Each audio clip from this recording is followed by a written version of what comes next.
Hello, my name is Thomas Rowlander, student at Aspen University.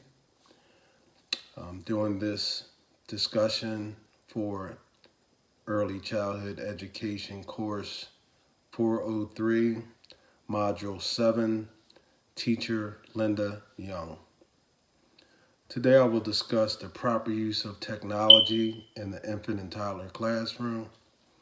I will follow this discussion with recommendations from the American Academy of Pediatrics regarding children's use of technology in the home.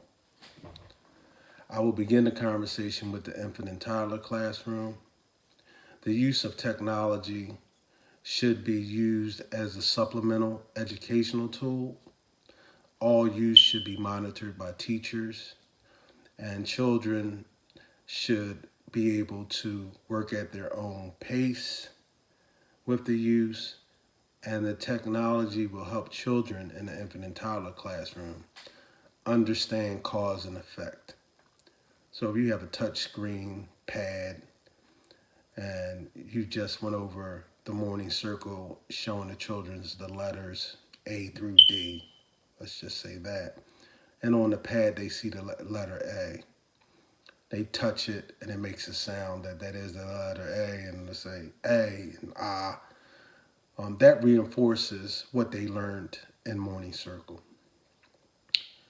So technology in the infant and toddler classroom supports learning, builds vocabulary, and increases children's knowledge of letters, numbers, shapes, people, places, and things in their environment. Moving on to the preschool classroom, technology is used to help children reach developmental milestones. It also can help reduce inappropriate behavior in the classroom as children are interested and engaged in the activity. Technology additionally helps children with disability participate in learning activities that they may not have been able to due to their disability. Certain guidelines should be followed in the classroom by the teacher. The teacher should choose age-appropriate computer activities and use the technology, again, as a supplemental learning tool.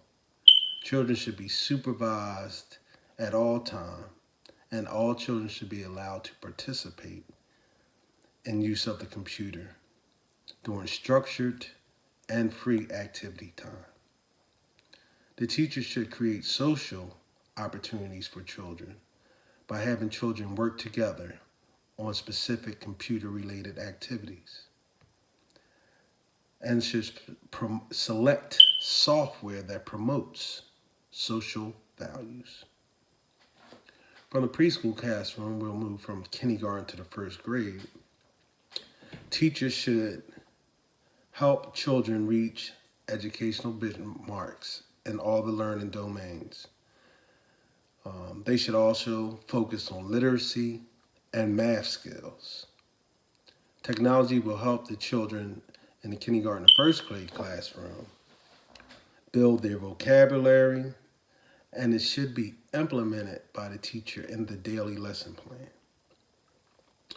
So for example, if in the daily lesson plan the topic was about cars, and you took a walk in the neighborhood and you took pictures or a video of certain cars driving down the street, and when you got back in the classroom, you shared them with the children to reinforce what they learned about cars and to motivate them to ask questions and build their knowledge of all the aspects about cars that they did not previously know. The classroom setup in the kindergarten, first grade classroom or primary grades. Educational software that reinforces reading and math skills should be available. Multimedia encyclopedias and dictionaries should be included. You should have a digital camera or a recorder. Interactive storybooks for computers. A smart board for large activities. And a whiteboard, interactive whiteboard, where children can practice writing and building their literacy skills. On to the second and third grade classroom. Technology should be used to help children solve problems. Children will learn word processing.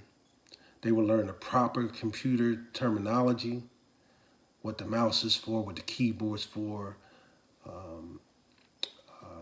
what's the internet connection for, various topics and technology that they will learn. The children should be able to research by choice of things that interest them via the computer and technology.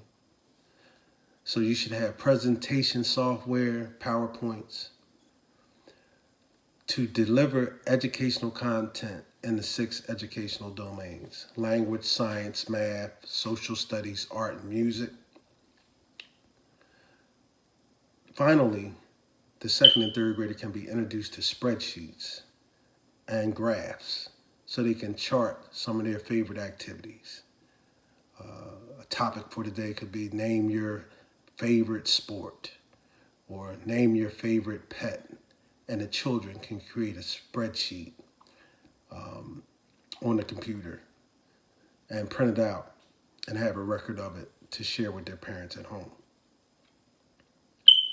The American Academy of Pediatrics suggests technology for children younger than 18 months should avoid the use of screen time altogether, except for video chatting.